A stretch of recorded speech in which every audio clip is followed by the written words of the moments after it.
কোনো নির্দিষ্ট দলের ওই আওয়ামী লীগ বিএনপির প্রশাসন দিয়ে আগামী জাতীয় নির্বাচন সুষ্ঠু হবে না। অতএব লেভেল প্লেইং ফিল্ড সৃষ্টি করতে হবে। আগামীর বাংলাদেশ গড়ার চ্যালেঞ্জ আমরা সবাই দেখতে পাচ্ছি, বুঝতে পারছি। দেখেও না দেখার ভান করছি, বুঝেও না বুঝার ভান করছি।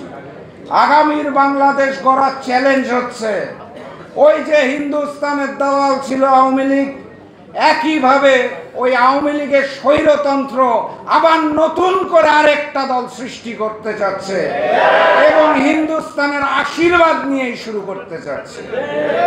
আগামীর বাংলাদেশ গড়তে হলে আমাদের কাঁধে কাঁধ মিলিয়ে ইমানদারির সাথে দুইটা কাজ করতে হবে। প্রথম কাজ, যেই হাজারো শহীদের রক্তের বিনিময়ে জুলাই গণ অভ্যুত্থান হয়েছে, সেই জুলাইয়ের সনদের আইনগত ভিত্তি দিতে হবে। আইনগত ভিত্তির জন্য গণভোট জাতীয় নির্বাচনের দিন সম্ভব।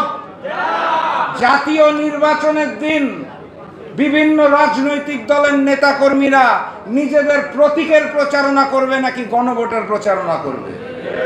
অতএব জুলাই সনদকে কোনোভাবে অপমান করার সুযোগ নাই। কথাবার্তা পরিষ্কার, এই নভেম্বর মাসের মধ্যেই গণভোট হতে হবে, হতে হবে, হতে হবে, এর কোনো বিকল্প নাই। দ্বিতীয় কাজ, ফেব্রুয়ারিতে যে জাতীয় নির্বাচন অনুষ্ঠিত হবে তার জন্য লেভেল প্লেইং ফিল্ড প্রয়োজন। আমরা দেখতে পাচ্ছি ফ্যাসিস্ট শেখ হাসিনার রেখে যাওয়া আওয়ামী দোসররা তো বসে আছেই, এর সাথে সাথে নতুন করে প্রশাসনকে দলীয়করণ করা হয়েছে।